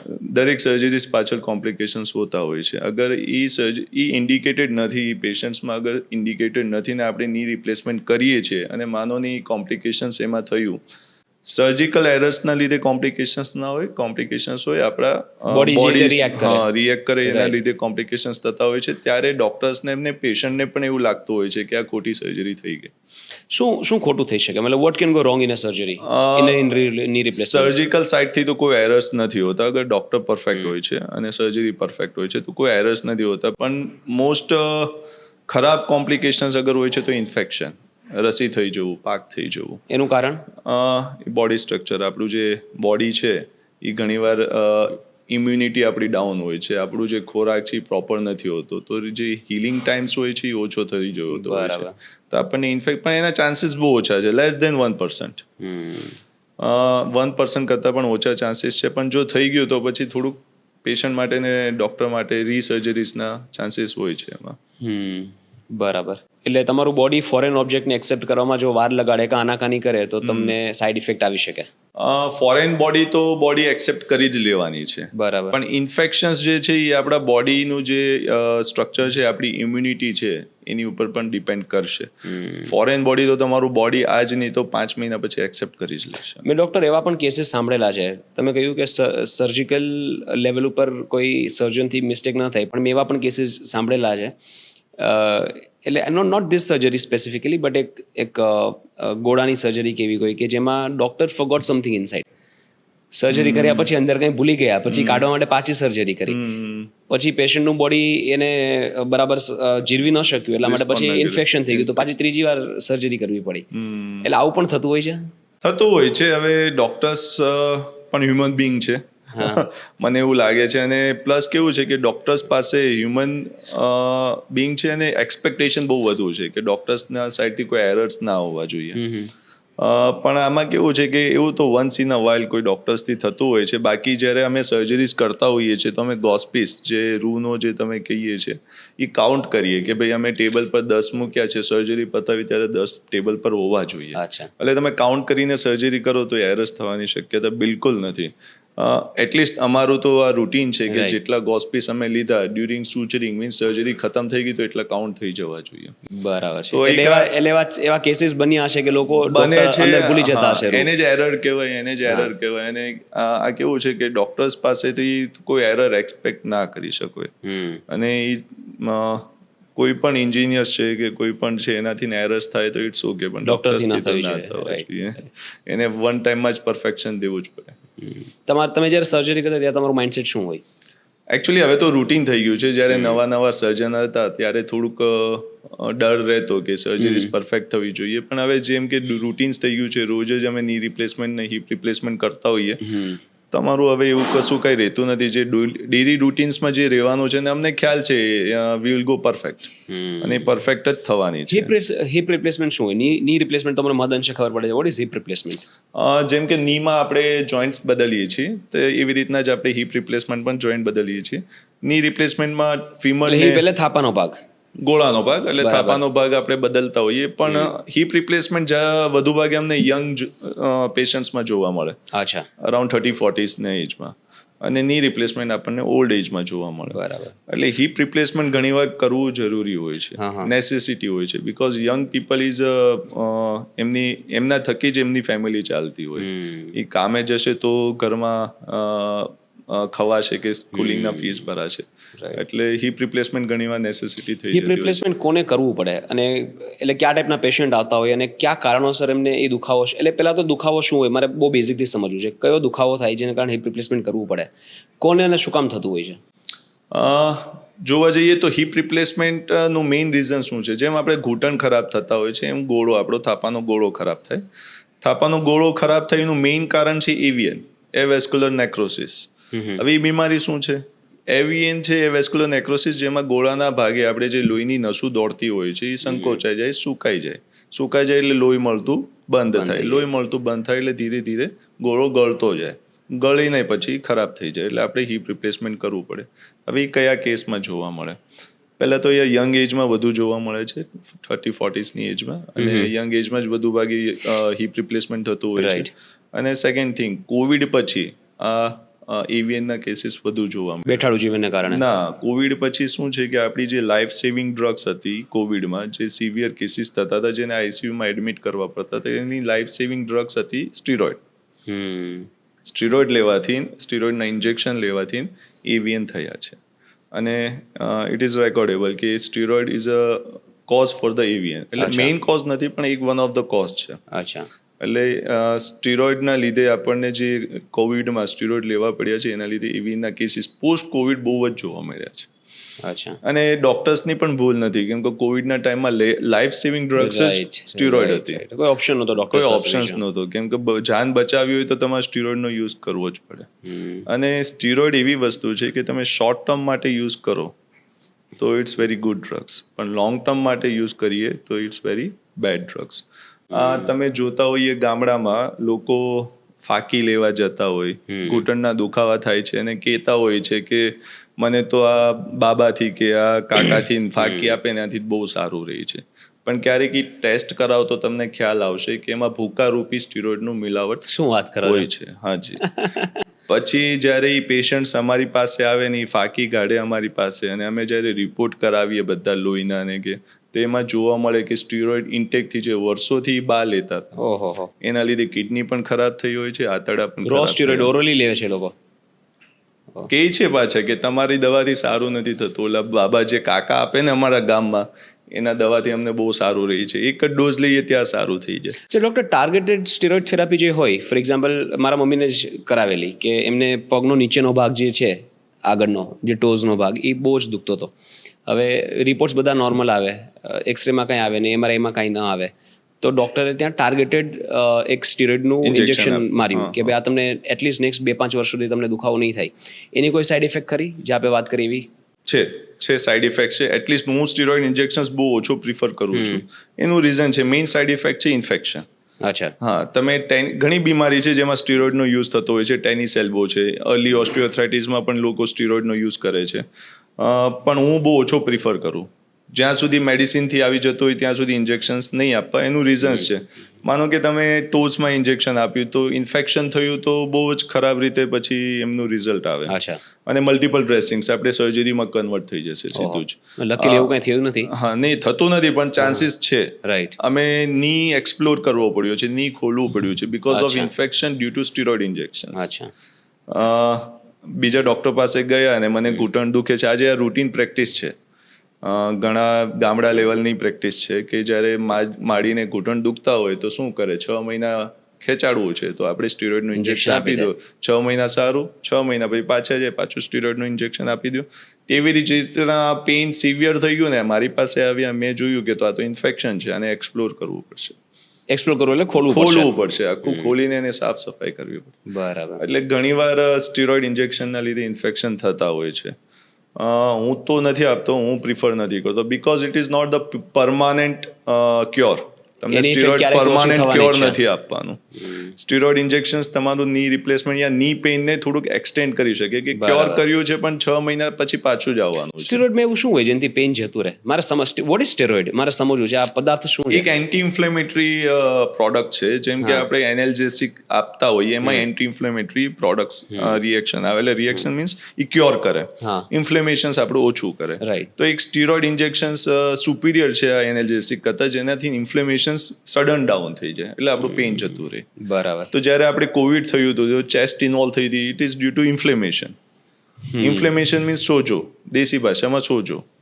તો જ્યારે એ ઇન્જેક્શન્સ આપતા સ્ટીરોઇડના, તો ઇન્ફ્લેમેશન્સ ને સોજો તરત ઓછો થઈ જતો હતો ને લાઈફ સેવિંગ ડ્રગ્સના નામે એ ગણાતી હતી ને હજી ગણાય છે. લાઈફ સેવિંગના આપણે જોઈએ તો રિનલ ટ્રાન્સપ્લાન્ટ છે કે કિડની ટ્રાન્સપ્લાન્ટમાં સ્ટીરોઇડનો યુઝ થતો હોય છે ઇન્ફ્લેમેશન ઓછું કરવા માટે. એટલે લાઈફ સેવિંગ ડ્રગ્સ છે, પણ એનું લાંબા ટર્મ સુધી યુઝ કરીએ તો બીજા પ્રોબ્લેમ્સ બોડીમાં ઊભા થતા હોય છે. ડૉક્ટર, બોડી બિલ્ડર્સ ઘણા બધા સ્ટીરોઇડનો ઉપયોગ કરતા હોય છે કે શાર્પ કટ્સ દેખાય બોડી પર, એની માટે સ્ટીરોઇડનો ઉપયોગ ઘણા બધા લોકો કરતા હોય છે. હું પણ ઓળખું છું ઘણા લોકોને જે કરે છે, અને એની સાઈડ ઇફેક્ટથી પણ લોકો અવેર છે, પણ એ લોકોને એવું માનવું છે કે બધાના સાઈડ ઇફેક્ટ નહીં આવે. તો સ્ટીરોઇડ યુઝ કરવાથી એક તો બોડી બિલ્ડિંગમાં લોકોને શું ફાયદો દેખાય છે અને એના ખરેખર નુકસાન ક્યાં છે, કે એ કયા લેવલ સુધી કોઈની બોડીને પરેશાન કરી શકે? there are two type of steroids, anabolic steroids જે બોડી બિલ્ડર યુઝ કરતા હોય, અને કોઈ કોર્ટિકોસ્ટેરોઇડ જે ડોક્ટર્સ પેશન્ટ્સમાં યુઝ કરતા હોય. હવે આપણે એનાબોલિક સ્ટીરોઇડ્સની વાત કરીએ તો બહારથી કટ્સ તો બહુ સારા આવે. જે નેચરલ છે એ નેચરલ છે, એ ડોક્ટર્સ પણ કહે છે નેચરલ ઇઝ નેચરલ. તમે આર્ટિફિશિયલ કોઈ પણ ઇન્જેક્ટ કરશો તો એના એડવર્સ ઇફેક્ટ આવશે. એનાથી કટ્સ કેમ આવે મારે એ જાણવું છે. એવા સ્ટીરોઇડમાં એવું શું છે જેનાથી બોડીમાં કટ્સ મને દેખાય? એ મસલ્સ ગ્રો કરે અને ફેટ અચ્છા. લોસ કરે. અચ્છા. અને જ્યારે પણ રિવર્સ થાય, ફેટ લોસ ને મસલ ગેઇન, એટલે તમારા કટ્સ ઓબ્વિયસ આવવાના છે. રાઈટ રાઈટ, બરાબર. પણ એ નેચરલી નથી, એટલે તમને અંદરથી જ્યારે એનાબોલિક સ્ટીરોઇડ્સ લઈએ તો આપણું જે નેચરલ હોર્મોન્સ છે ટેસ્ટોસ્ટેરોન એ લો કરી નાખે. એટલે તમારી અંદરની ઇન્ફર્ટિલિટી પેદા થાય. એટલે જે આપણું મેઇન હોર્મોન્સ છે એ ટેસ્ટોસ્ટેરોન છે, એ ઓછું થઈ જાય. તમારા કટ્સ તો સારા છે પણ અંદરથી તમે ખોખલા થઈ ગયા. અને પ્લસ એનાબોલિક સ્ટીરોઇડ્સના બીજા ઇફેક્ટ છે, કિડનીમાં ઇફેક્ટ કરે છે, આંતરડામાં ઇફેક્ટ કરે છે. એટલે બોડી તમારી ઓવરઓલ ઓર્ગન્સ તમને ઇફેક્ટ કરે છે. બરાબર. તમે જોયા હશો કે જીમમાં વર્કઆઉટ કરતા કરતા અટેક આવી ગયો. ઘણા બોલિવૂડ એક્ટર્સને attack. I don't know whether they were taking a steroids or not, પણ ઘણીવાર એ બધુંનું કારણ પણ એક સ્ટીરોઇડ્સ હોય છે. અચ્છા. તમને દેખાવ તો સારા, તમે ચાલ્યા જાય તો આપણને એવું લાગે કે બહુ સરસ દેખાય છે, પણ સ્ટીરોઇડ્સ જો લીધો હશે તો અંદરથી ખોખલો થઈ ગયો. બરાબર. કેન્સર થવાની શક્યતા ખરી લાંબા ગાળે? ખરી છે. અચ્છા. એટલે તો ઓલિમ્પિક્સમાં સ્ટીરોઇડ ઇન્ટેક બેન્ડ છે. બરાબર. કે ના લઈ શકો, મીન્સ બોડી બિલ્ડિંગની ઓલિમ્પિક્સમાં નહીં એટલીસ્ટ, પણ જે કોઈ પણ ઇવન નોર્મલ એથ્લીટ્સ પણ નથી લઈ શકતા. એથ્લીટ્સની વાત કરું છું. બાકી જે ઓલિમ્પિયાડ્સ હોય જેમાં બોડી બિલ્ડર્સ જતા હોય, એ લોકોને કદાચ લેવું પડે, એમાં તો લઈ જ છે. ધેટ્સ નોટ ઇવન ઓલિમ્પિક્સ, એ તો પેલી બોડી બિલ્ડિંગની સ્પર્ધા હોય એમાં છે. જે 6 times વિનર છે, Olympics winner, I don't know his name. Arnold Schwarzenegger. ના, ઇટ્સ નોટ ધેટ. પેલો રોની કોલમેન. રોની કોલમેન. હા, રોની કોલમેન ઈ 6 times या 7 times વિનર છે. He is a policeman. આજે જોવાનો ગમે એવો થઈ ગયો છે. હા, આપણે એની લાઈફ તો આપણે ખુલ્લા પ્લેટફોર્મ પર વાત કરીએ છીએ, ઇટ્સ ઓકે, પણ આજે જોઈએ તો એમની સ્પાઇન પ્રોબ્લેમ પણ ચાલુ છે. આઈ મીન એ ચાલી નથી શકતા. Right. I think his age will be around 70. Right. Body buildings તો સારી કરી એમને. અત્યારે એનું બોડી બહુ ડિસફિગર્ડ થઈ ગયું છે, and even he is regretting it. In fact એ જ બહાર આવીને ડોક્યુમેન્ટરીમાં બોલેલા છે કે મારી જીવનની મોટી ભૂલ કે મેં સ્ટીરોઇડ લઈને મારું બોડી પમ્પ ચેકઅપ કર્યું. તો ઘણીવાર આવું જોવા મળતું હોય છે કે તમે ઇનિશિયલ યંગ એજમાં તો સારા દેખાવ, પણ ઓલ્ડ એજ તમારી બહુ ખતરનાક, એટલે બહુ ખરાબ હોય છે. એટલે એવું ના કરવું જોઈએ. At least go natural, slow go. અને એકચ્યુઅલી આપણે રૂટીન લાઈફમાં તો ના જ કરવું જોઈએ. આપણે કોઈ ઓલિમ્પિયાડ્સ રમવા જવાનું છે તો શું લેવાની બધામાં જવું એમ. એ લોકોને શોર્ટકટ જોઈએ છે, જલ્દી પહોંચી જવું છે ત્યાં. એકચ્યુઅલી દેખાદેખી વસ્તુ છે કે ઓલો સારો દેખાય છે તો તમે જીમમાં જાઓ તો બધા પંપ જ કરતા હોય. હું એ લાઈફથી નીકળી ચૂક્યો છું, એટલે means I am gym going, પણ હું આ સ્ટીરોઇડ્સ ને એવું બધું તો હું પ્રમોટ નથી કરતો, હું લેતો પણ નથી, because I don't to go in any I mean કોઈ ઓલિમ્પિયાડ્સમાં જવું નથી ને કોઈ મારે સ્ટેજ શો કેવા કરવા નથી. મીન્સ હેલ્ધી રહેવા માટે હું જીમ જઉં છું તો વાય બરાબર શુડ આઈ ગો નેચરલ જાઉં તો સારું છે એમ. આ ટોપિક થોડોક તમારા સબ્જેક્ટથી ડાયગ્રેસ થાય છે, પણ આઈ એમ શ્યોર લોકોને એમાં ઇન્ટરેસ્ટ પડશે. સપ્લિમેન્ટ્સ કે ક્રિએટિન લેતા હોય લોકો અને પછી પ્રોટીન સપ્લિમેન્ટ્સ લેતા હોય, તો આનું પણ કોઈ નુકસાન હોય છે બોડીમાં? હોય છે. તમે જ્યારે પ્રોટીન સપ્લિમેન્ટ્સ લ્યો છો, ઇટ ઇઝ અ પાવડર. એમાં તો પહેલાં તો આર્ટિફિશિયલ સ્વીટનર હોય છે, હા, જેનાથી સ્વીટ ટેસ્ટ આવે. એ પહેલાં તો નુકસાન કરે, આપણને ડાયાબિટીસ થવાની શક્યતા થોડીક વધી છે. અને અનનેચરલ છે, તમારું જે પાવડર છે એ મેઇન તમારા કિડનીમાંથી જ એક્સક્રીટ થવાનો છે, બરાબર એટલે કિડની ડેમેજ કરે છે. બરાબર. પ્રોટીન ઇન્ટેક વધી જાય તો તમારા રિનલ સ્ટોન્સ થાય છે, બ્લોટિંગ થાય છે, Uric ગેસ acid થાય છે. વધવાનો. યુરિક એસિડ તો ચલો તમે જીમ ગોઈંગ છો, તમારી એક્ટિવિટીઝ લેવલની છે તો કદાચ યુરિક એસિડ ના વધે, ના થાય પણ તમે પાવડર લ્યો છો અને પાછા કોઈ એક્ટિવિટીઝ નથી તો કરતા ડેફિનેટલી વધશે. વધશે. રાઈટ. એટલે I should avoid, I mean prefer to avoid કે ક્રિએટિનિન. આજે જોવા જઈએ તો creatinine it's a good supplements, પણ you should take care of your kidney also, કે તમારી જે કિડનીઝ છે એ હેલ્ધી હોવી જોઈએ. You should consult your doctor, physician to take મારી કિડની હેલ્ધી છે કે નહીં, કે ક્રિએટિનિન લેવાય કે ના લેવાય. પણ યુઝ્યુઅલી ક્રિએટિનિન ને પ્રોટીન્સ ને બધું જ નેચરલ ફૂડમાં મળી જતું હોય છે, તો I should tell the common people કે આ બધાથી દૂર રહેવું સારું. સપ્લિમેન્ટ્સ વાળા શું કે ક્રિએટિનિન તો એક નેચરલ એવું હોર્મોન છે, તમારું બોડી પણ પ્રોડ્યુસ કરે છે, તમારા સ્ટ્રેન્થ માટે એની માટે જ છે. પણ નોર્મલ રૂટીન પબ્લિક્સ તો કોઈ સ્ટ્રેન્થ માટે તો જતું નથી. They are going for the fitness, કે ફિટ રહેવા માટે જાય છે. તો જ્યારે ફિટ રહેવા માટે જાય છે તો કોઈ ક્રિએટિનિનની જરૂર નથી. પણ અગર તમે બોડી બિલ્ડિંગ માટે જાઓ છો કે મારે મસલ્સ ગેઇન કરવા છે, તો you should tech creatinine 3 gram per day. અચ્છા, સેફ છે, કઈ વાંધો નથી, પણ એટલીસ્ટ તમારી કિડની સારી હોવી જોઈએ. બરાબર. ઓકે. વોટ ઇઝ રોબોટિક્સ ની રિપ્લેસમેન્ટ? કેવી રીતે રોબોટ્સ ની રિપ્લેસ કરે કે મશીનથી સર્જરી થતી હોય છે વિધાઉટ હ્યુમન ઇન્વોલ્વમેન્ટ? થોડું ડિટેલમાં સમજાવો. હવે આપણે વાત કરીએ તો બેસિકથી ની રિપ્લેસમેન્ટ શું છે. ની રિપ્લેસમેન્ટમાં આપણે ખરાબ સાંધો કાઢીને કૃત્રિમ સાંધો નાખતા હોઈએ છીએ. અત્યાર સુધી કેવી રીતના કન્વેન્શનલ મેથડથી સર્જરીઝ થતી. Conventional method means fully involvement of human. ડૉક્ટર્સનું પૂરેપૂરું ઇન્વોલ્વમેન્ટ રહેતું હતું કન્વેન્શનલ સર્જરીઝમાં. તો એમાં ઘણીવાર તમે પણ સાંભળ્યા હશે કે માઇનર એરર્સ વગેરેના લીધે પેશન્ટ્સને જે રિઝલ્ટ મળવા જોઈએ એ નહોતા મળતા. તો પછી શું આવ્યું કે ટેકનોલોજી વધીને નેવિગેશન્સ આવી ગયા. નેવિગેશન્સ અગેન શું છે કે પરફેક્શન વધ્યું, પણ કટ્સ હ્યુમન જ કરી શકતો હતો, મીન્સ ડોક્ટર્સ કરતા હતા. પ્લાનિંગ તમે મશીનથી કરી શકો, પણ કટ્સ ડોક્ટરને કરવા પડે છે. Than comes robotics. રોબોટિક્સમાં શું આવ્યું કે પ્લાનિંગ પણ કરી શકો, પ્લસ કટ્સ પણ રોબોટના મદદથી કરી શકો, જેના થકી આપણને જે એરર્સ રહેતા હતા. એરર્સ શું છે કે મેઇન ની રિપ્લેસમેન્ટ્સ, પરફેક્ટ ની રિપ્લેસમેન્ટ્સ માટે પરફેક્ટ અલાઇનમેન્ટ અને પરફેક્ટ બેલેન્સ જોઈએ. પરફેક્ટ અલાઇનમેન્ટ માટે અને બેલેન્સ માટે આપણે પ્લાનિંગ કરવું પડે. મીન્સ તમારા જે 1 mm કટ્સ પણ મેટર કરશે અને 1 ડિગ્રી એંગલ પણ મેટર કરશે. તો જે 1 ડિગ્રી 1 mm એ હ્યુમન આઈસ નથી જોઈ શકવાની, જે આપણે મશીન થકી આપણે જોઈ શકવાના. બરાબર.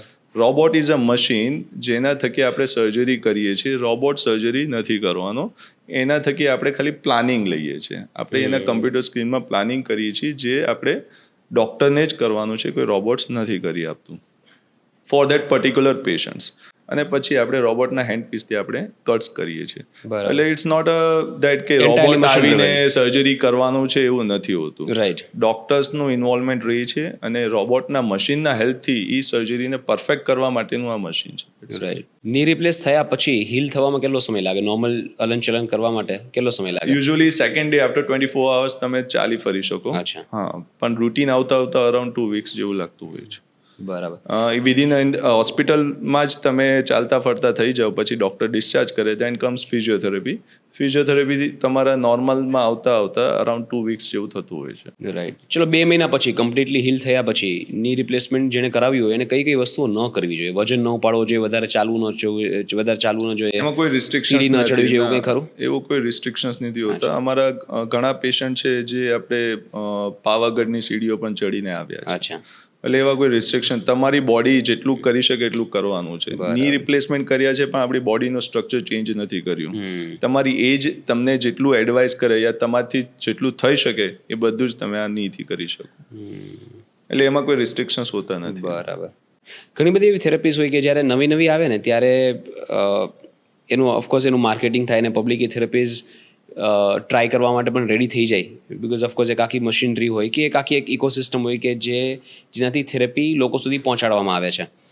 મેં ઘણા ડૉક્ટર્સને એવું કહેતા સાંભળ્યા છે કે આ થેરાપી હજી અમે ટ્રાય નથી કરી because we don't know the future. હજી આ થેરાપીનું 20-25 વર્ષ પછી શું ઇફેક્ટ આવે છે એ હજી અમને નથી ખબર બિકોઝ હજી થેરાપી જસ્ટ આવી જ છે.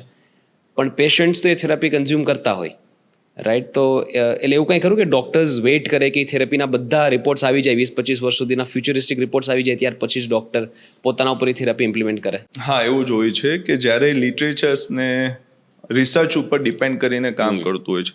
અત્યારે તમે ઘણું એડવર્ટાઇઝ જોતા હોશો ઇન્સ્ટા કે ફેસબુકમાં કે અમે એવીએન મટાવી દઈશું નેચરલ રીતે by medicines. What is AVM? AVN of hip joints, જો મેં હમણાં કીધેલું avascular necrosis of hip joints, બરાબર, જે પેલું નસોનું સુકાઈ જવું. તો અમે નેચરલી તમે ઇન્સ્ટા કે તમે એવીએન સર્ચ કરશો એટલે ઘણું આવશે એવું. ઇવન અમદાવાદમાં છે એવું કે અમે નેચરલ રીતે. તો એક કેવું છે પેશન્ટને માઇન્ડસેટ હોય મારે હિપ રિપ્લેસમેન્ટ કર્યા વગર અગર મારું જો સારું થતું હોય તો હું ત્યાં જાઉં. બરાબર. એટલે એક ડરનો ધંધો થઈ ગયો છે કે ભાઈ હું ડરું છું સર્જરીથી, તો મારે તમારી પાસેથી પૈસા કઢાવવા હોય તો I should market like that કે હું આ ટેકનિકથી કામ કરીશ જેનાથી તમે સર્જરી નહીં કરવી પડે.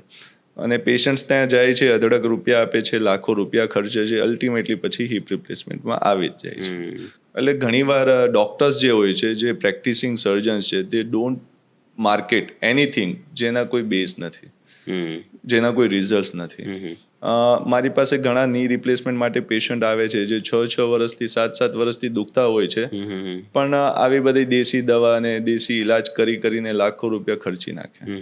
પછી અલ્ટિમેટલી જ્યારે ની રિપ્લેસમેન્ટ કરાવવા આવે ત્યારે એમની પાસે પૈસા નથી હોતા, યા હિપ રિપ્લેસમેન્ટ કરાવવા આવે ત્યારે પૈસા નથી હોતા. તો ઘણીવાર આપણે એમને સમજાવતા હોઈએ કે તમે એવી બધી પદ્ધતિમાં ના જાઓ જેના કોઈ બેઝ નથી, જેના કોઈ રિઝલ્ટ નથી અને જેના ઉપર કોઈ રિસર્ચ નથી થયેલા. ડૉક્ટર, સૌથી મોટી તકલીફ એ છે કે લોકો ડિસિઝન જ નથી લઈ શકતા કે સર્જરી ક્યારે કરવી જોઈએ. જે કોઈ ઘરમાં કોઈને ઘૂંટણ દુખે છે એટલે આ એક સળગતો પ્રશ્ન હોય, સર્જરી કરવી ન કરવી, પેલો ઓપિનિયન, બીજો ઓપિનિયન, વળી પાછા કોઈ સગા સંબંધી આવીને ડૉક્ટર તો રિપ્લેસ કરવાનું જ કહેશે, તમારે નહીં કરવાનું, કોઈ કે એક્સરસાઇઝથી કરો, કોઈ કે દવાથી કરો. એક ડૉક્ટર તરીકે, એક સફળ સર્જન તરીકે તમારે કોઈ અગર ચોક્કસ સચોટ ગાઈડલાઈન આપવી હોય કોઈને ડિસિઝન લેવા માટે, how can we make this decision easy કે જો આટલી વસ્તુ હોય you should take a decision to replace your knees, અને આટલી વસ્તુ હોય તો તમે હજી આને પ્રોબ્લેમ કરી શકો, અગર ક્લિયર ગાઈડલાઇન્સ આપવી હોય તો? મેઇન તમારું વોકિંગ પેટર્ન કેવું છે, તમારે ચાલવાની રીત કેવી છે. અગર તમે પ્રોપર ચાલો છો વિથ માઇલ્ડ પેઇન, તમારી ડેઇલી રૂટીન એક્ટિવિટીઝ થતી હોય છે, તો you can prolong your surgery, તમે એને એક્સટેન્ડ કરી શકો. પણ તમારી અગર ડેઇલી રૂટીન એક્ટિવિટીઝ, તમે અહીંયા બેઠા છો અને તમારે જમવા જવું હોય તોય વિચારવું પડે કે હું જઈશ તો દુખશે, હું ઊભી થઈશ તો દુખશે. તો એક ડેઇલી રૂટીન એક્ટિવિટીઝમાં તમારા ની અડચણ પેદા કરે છે. બરાબર. એટલે ડેઇલી આપણે માનો કે કોઈ ફંક્શનમાં જવું હોય તો તમારે મનને મારવું પડે છે કે હું નહીં જઈ શકું, મને દુખશે. એટલે એવી બધા જ્યારે કન્ડિશન્સ આવી જાય છે કે તમારી ડેઇલી રૂટીન એક્ટિવિટીઝ કોને કહેવાય, રોજની દિનચર્યાના જે આપણી એક્ટિવિટીઝ હોય છે એમાં અડચણ પેદા થવા લાગે ત્યારે આપણે ની રિપ્લેસમેન્ટ કરાવવું જ જોઈએ. અને તમને એવું લાગે અગર ડોક્ટર્સ બધા જ કહે છે તો બધા ડોક્ટર્સ ખોટા નથી હોતા. આપણે 10 ડોક્ટરની સલાહ લ્યો, એમાં અગર 9 જણા કહે છે કે રિપ્લેસમેન્ટ કરવું પડશે, then we have to decide for the replacement. Right. અને જે લોકોને બ્લડ પ્રેશર કે ડાયાબિટીસ જેવી બીમારી નાનપણથી હોય કે નાની ઉંમરથી 30-40 વર્ષની ઉંમરથી હોય, એમને ક્યારે ડિસિઝન લઈ લેવો જોઈએ ની રિપ્લેસમેન્ટ? કારણ કે એમને પછી ફ્યુચરમાં જ્યારે બીજી વાર કરવાનું આવે તો એમને એનું પણ અત્યારથી વિચારવું જોઈએ. જે ફ્યુચર તો આપણે વિચારીને અત્યારે ડિસિઝન ના લઈ શકીએ, બીકોઝ હાલની જ લાઈફ તમારી એટલી પ્રોબ્લેમમાં છે કે તમે ફ્યુચરનો તો ના, એટલે હું કઈ રીતે કહેવા માંગુ છું, ફોર એક્ઝામ્પલ આપે કહ્યું કે ફોરેનમાં લોકો જલ્દી ડિસિઝન લઈ લેતા હોય. આ લોકો છે ને બહુ પ્રિવેન્ટિવ હેલ્થ કેરમાં માને, right? Because I live there, કે વર્ષમાં હું 3 થી 4 મહિના યુકે હોઉં છું, તો મને ખબર છે 6 વાગે એટલે આખું લંડન દોડતું હોય, બધા મોટાવાના કાં દોડે કાં સાયકલ ચલાવે, એટલે દે are very conscious about their health અને પ્રિવેન્ટિવ હેલ્થ કેરમાં બહુ માને. અને આઈ એમ શ્યોર કે આ લોકો આવું પણ લોંગ ટર્મ વિચારતા હશે કે મને બ્લડ પ્રેશર અત્યારે છે અને મને જો ની દુખાવાના ચાલુ થયા છે, પેઇન ચાલુ થયું છે, તો અને કદાચ મારે ઇન ફ્યુચર બીજી સર્જરી આવશે તો ત્યારે I would be healthy or not મને ખબર નથી, તો બેટર કે હું થોડી આને જલ્દી કરી લઉં, તો મને ત્યારે કદાચ 2 વર્ષનું પણ અર્લી ટાઈમ મળે તો હું ત્યારે પાછું બીજી વાર કરાવી શકીશ. એટલે આ રીતે ડિસિઝન ફ્યુચરનું જોઈને લેવા જોઈએ? નહીં, એવી રીતના ડિસિઝન ના લેવા જોઈએ. એકચ્યુઅલી ફોરેન કલ્ચર્સથી આપણું ઇન્ડિયન કલ્ચર્સ નહીં ચાલે. અને ફોરેન કલ્ચર્સમાં કેવું છે કે એમનું રોજિંદા એક્ટિવિટીઝ જેમ તમે કીધું વોક પર જવું ને ફરવું ને એન્જોય કરવી, પબ્સમાં જવું, ડાન્સમાં જવું, એ ઇન્ડિયન કલ્ચર્સમાં નથી આવતું. એટલે આપણે અહીંયા યંગસ્ટર્સ જઈએ છીએ, ઓલ્ડ પીપલ્સ નથી જોતા. એટલે એટલીસ્ટ એ ફોરેન આમ not about culture, I am talking about the fitness, કે એ લોકોનું જે ફિટનેસ રૂટીન છે કે મતલબ it's not about culture, it's about taking care of your body. કે સાંજે 6 વાગે એટલે એ લોકો કોઈ એક physical activity, be it walking, be it cycling, અને થોડો સમય ભૂલી જાવ કે હું ફોરેનની વાત કરું છું, કે કોઈને ચલો છે. એટલે હું એટલા માટે મને બહુ ક્યુરિયોસિટી છે કે મને બ્લડ પ્રેશર આવ્યું ફોર એક્ઝામ્પલ, નેક્સ્ટ 5 વર્ષમાં અગર મને બ્લડ પ્રેશર આવે છે અને વેન આઈ એમ 40 અગર મને નીઝ દુખવાના શરૂ થયા, રાઈટ, તો મારે ત્યારે જ ડિસિઝન લઈ લેવું જોઈએ કે 5 વર્ષ પછી, કારણ કે હવે મને અગર બ્લડ પ્રેશર છે તો મારે જ્યારે બીજી સર્જરી ઇન ફ્યુચર ભગવાન ન કરે કદાચ કરાવવી પડે at the age of 70, I don't know હું ત્યારે ફિટ હઈશ કે નહીં હોય. તો જો કારણ કે હવે મને અવેરનેસ છે કે મને બ્લડ પ્રેશર છે, તો મારે એ સર્જરી 2 વર્ષ 5 વર્ષ પહેલાં કરી દેવી, કારણ કે ત્યારે મને ઇન ફ્યુચર જ્યારે કદાચ બીજી કરવાની હોય તો મને 2 વર્ષનું લેવરેજ મળે કે 5 વર્ષનું લેવરેજ મળે. હા, ઇટ્સ ટ્રુ. માનો કે આપને 40 યર્સ કે 50 યર્સમાં ની પેન શરૂ થયું છે ને તમે you go for the knee replacement. મેં કીધું જે કોમ્પ્લિકેશન્સ છે, મેં કીધા ઇન્ફેક્શન્સ, અનનેસેસરી સર્જરી કરાયા પછી ને જો એ કોમ્પ્લિકેશન્સમાં તમે આવી ગયા તો it's very difficult for them. Right. એટલે જ મેં કીધું ડેલી રૂટીન એક્ટિવિટીઝમાં અડચણ તમે પેઇન સાથે બધું જ કરી શકો છો. તમે ચાલી શકો છો, ફરી શકો. અને 40ની એજમાં, ઇવન 50ની એજમાં એ સ્ટેજ પર નથી કે you go for the knee replacement. તમે એને પ્રિવેન્ટ કરી શકો બાય ફિઝિયોથેરાપી એન્ડ મેડિસિન્સ. તમને ની પેઇન શરૂ થયું, ઇટ ડઝન્ટ મીન કે you go for the knee replacement. તમે અર્લી સ્ટેજમાં છો, you go for a medicines or calcium rich food and daily routine activities કરો. એન્ડ તમારું અગર વેઇટ ગેઇન છે તો એને લૂઝ કરો, બિકોઝ વેઇટ ગેઇન થવાથી અલ્ટિમેટલી લોડ તો ની પર જ આવવાનો છે. બરાબર. એટલે તમે વેઇટ લૂઝ કરો, તમે ચાલો ફરો, વેઇટ લોસ કરો, હેલ્ધી ફૂડ્સ ખાઓ, તમારું જે અર્લી સ્ટેજ છે ને એ હમણાં જ નીકળી જશે. બરાબર. ફિઝિયોથેરાપી કરશો એટલે અલ્ટિમેટલી તમે 60 સુધી પહોંચી જ જશો. 40ની age is not a ideal age for the knee replace. Even foreigners પણ નહીં કરાવતા. હા, બસ સ્વાભાવિક છે. દે ગોઝ અરાઉન્ડ 50-55 ની આજુબાજુ કરાવે છે. એથ્લીટ્સ લોકો કરાવતા હોય છે ની રિપ્લેસમેન્ટ? કરાવે છે. Old peoples are going in old age 55-60. અને એથ્લીટ્સ લોકોના તો નીસ ઇવન સારા હોય છે because they are very thin. જે એથ્લેટિક્સ હોય છે એ પતલા હોય છે. તમે કોઈ પણ રનર્સ જુઓ કે એ જુઓ તો they are very thin, means overweight નથી. એટલે અલ્ટિમેટલી લોડ ઓછો જ આવવાનો છે. અને એ ચાલવા, અને એ લોકો smooth surface, I mean natural જે સરફેસ હોય છે એમાં દોડતા હોય છે, ગ્રાઉન્ડ્સમાં. એ હાર્ડ સરફેસ પર એવા નથી દોડતા, તો એના નીઝ સારા જ રહેવાના છે. બરાબર. ડૉક્ટર, મેં એવું પણ સાંભળ્યું છે, લોકો વાતો કરતા કે મારે નીમાં જેલ ભરાવાનું છે, એનું ઇન્જેક્શન મારવાનું, એ શું હોય? એ વિસ્કો સપ્લિમેન્ટેશન હોય. વિસ્કો સપ્લિમેન્ટેશન મીન્સ આપણને સાઇન્યુઅલ ફ્લુઇડ નામનું અંદર એક લિક્વિડ ભગવાને ઓલરેડી નેચરલી આપેલું છે. જે આપણું ઇન્જિન ઓઇલ કેમ હોય છે, ઇન્જિનને સારું રાખવા માટે ઓઇલ નાખીએ ઇન્જિનમાં, એવી રીતના સાઇન્યુઅલ ફ્લુઇડ્સ નાખે આપણો નીને હેલ્ધી રાખવા માટે. અંદર એક લુબ્રિકેન્ટ્સ હોય. બરાબર. જે ઇન્જિન રૂપે આપણા નીને જ્યારે ચલાવે ત્યારે એ લુબ્રિકેન્ટ્સ આપણને નીને હેલ્ધી રાખે. તો જ્યારે એ ઓછું થઈ જાય ત્યારે આપણને ની આર્થરાઇટિસ ચેન્જીસ સ્ટાર્ટ થતા હોય છે, જેને અર્લી સ્ટેજ કહેતા હોય છે. તો જે વિસ્કો સપ્લિમેન્ટેશન છે એ દેવાથી તમારું જે અર્લી સ્ટેજ છે એ દૂર થઈ શકે. બરાબર. It is not a steroid injection. Viscous is a synovial ફ્લુઇડનું એક આર્ટિફિશિયલ ફ્લુઇડ આવે જે લુબ્રિકેન્ટ્સ કરે. બરાબર. અને લુબ્રિકેન્ટ્સ કરશે એટલે જે અર્લી સ્ટેજના છે, ની આર્થરાઇટિસ અર્લી સ્ટેજ છે, એ તમારું દૂર થઈ શકે અને પેઇન ખાસું રિલીવ થઈ જાય છે. નાની ઉંમરમાં લોકો એવી કઈ ભૂલો કરતા હોય છે કે જેને કારણે કાં તો હિપ ઉપર ક્યાં તો ઘૂંટણ ઉપર દુખાવો આવી શકે, કે આગળ જતા તકલીફ પડી શકે? અમારી એજના લોકો, આપણી એજના લોકો મેઇન નાની ઉંમરમાં જે મેઇન ભૂલો હોય છે એ છે આપણું ડાયટ. ઓવર વેઇટ ડાયટના લીધે, મીન જંક ફૂડ્સ ખાવું, પીઝા, બર્ગર કે ઓવર ખાવું, તો આપણું જે વેઇટ ગેઇન થઈ છે તો એના લીધે અલ્ટિમેટલી લોડ આપણા નીમાં પડે છે. અને જ્યારે લોડ પડે ત્યારે ની આપણા બેન્ડ થતા જાય છે અંદરની સાઈડ. અચ્છા. આ સ્લો પ્રોગ્રેસ થતું હોય છે. આપણને ખ્યાલ ના આવે કે મારું ખરાબ થતું હોય છે, પણ આ સ્લોલી જતું હોય છે. બરાબર. આપણે કહીએ ને માવા ખાઈએ છીએ પણ મને ક્યાં કઈ વાંધો આવે છે, પણ એ અલ્ટિમેટલી વાંધો પેદા કરે છે જે તમારા લાસ્ટ એજમાં ખબર પડવાની છે, આફ્ટર 60-70s. એવી રીતના તમારું વેઇટ ગેઇન છે, હું બધું જ ખાઉં છું, મને ક્યાં વાંધો આવે છે, પણ એ ખ્યાલ આવે આફ્ટર સમ યર્સ. તો જ્યારે ઓવર વેઇટ છો તો અલ્ટિમેટલી લોડ્સ તમારા જોઈન્ટ્સ પર આવવાનો છે, તો તમારા જોઈન્ટ્સ ખરાબ થાય. એટલે વેઇટ તમારું રિડ્યુસ કરો. નાની ઉંમરમાં તમારા નીસ ખરાબ ના કરવા હોય તો. Right. પ્લસ હેલ્ધી ફૂડ ખાઓ, જેમાં કેલ્શિયમ, વિટામિન ડી બધું જ મળવું જોઈએ. ઓફિસ ગોઈંગ વર્કર્સ છે, જેમ કે કોઈ ડોક્ટર્સ છે, અમે પણ જઈએ તો અમે વિટામિન ડી સપ્લિમેન્ટેશન લઈએ જ છીએ. હું લઉં છું એટલીસ્ટ, બિકોઝ તડકામાં ઓછું રહેવાનું રહે. એટલે જે ઓફિસ ગોઈંગ વર્કર્સ છે, જે સવારના જઈને સાંજે બહાર આવે તો તડકો ઓછો મળે, એને વિટામિન ડી સપ્લિમેન્ટેશન લેવા જોઈએ. કેલ્શિયમ ખાવું જોઈએ, જે આપણે ડેલી રૂટીન ફૂડમાં કેલ્શિયમ હોય છે, પણ વિટામિન ડી આપણે અગર સનલાઇટમાં નથી જતા તો એની સપ્લિમેન્ટ્સ લેવા જોઈએ. એટલે એટલું ધ્યાન રાખીએ તો તમારે ની હેલ્ધી રહેવાના છે in young age. Activities, exercise ચાલુ, જીમ જવું યા યોગા કરવા, કોઈ પણ એક્ટિવિટીઝ આપણા લાઈફમાં એડ કરવી પડશે. બરાબર. એવો કોઈ મેસેજ તમે ઓડિયન્સને આપવા માંગો છો થ્રુ માય પ્લેટફોર્મ? બસ આપણે એ જ ઓડિયન્સને મેસેજ આપશું કે હેલ્ધી રહેવા માટે અત્યારે આપણે જોવા જઈએ તો પહેલાંના ટાઈમમાં જ્યારે આપણે સ્કૂલ્સમાં હતા યા કોલેજમાં હતા ત્યારે સેટરડે સન્ડે જ હોટલો ફૂલ રહેતી અને હોટલ જોવાય પણ ઓછી મળતી. અને આજે જોઈએ તો ખૂણે ખૂણે હોટલો થઈ ગઈ છે ને, એટલી બધી થઈ ગઈ છે ને, પ્લસ રૂટીન ડેઝમાં પણ ફૂલ હોય છે. એનો મતલબ શું થયો કે લોકો બહારનું ખાતા બહુ થઈ ગયા છે. અને ત્યારે આપણાના ટાઈમમાં પિઝા હટ ને ડોમિનોઝ પિઝા બે નામના પિઝા સંભળાતા હતા. અત્યારે જોઈએ તો રૂટીન્સ હવે પિઝાના ફ્રેન્ચાઇઝીસને ઘણા આઉટલેટ્સ ખુલી ગયા છે. ઇટ મીન્સ કે પિઝા પણ બહુ ખવાય છે, ખવાય, ઇટ્સ ઓકે, પણ રૂટીન લાઈફમાં તો એને બહુ ભાવતી વસ્તુ છે.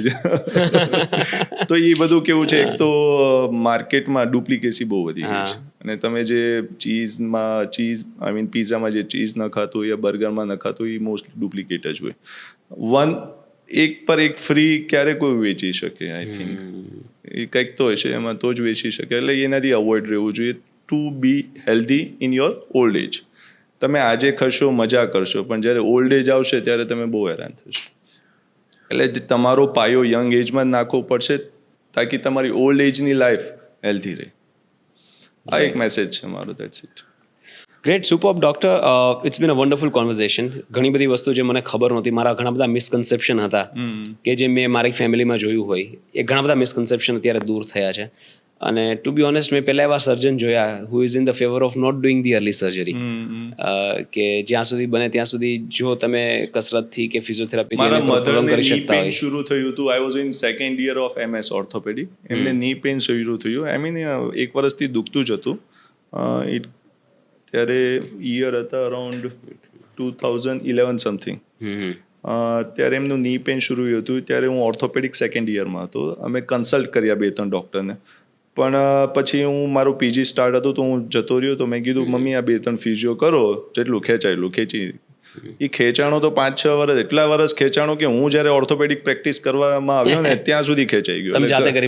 પછી મેં જ સર્જરી કરી આ કોવિડના ટાઈમ પર જ. એટલે કેટલા વર્ષ, અરાઉન્ડ 10 years ખેંચાણી છે.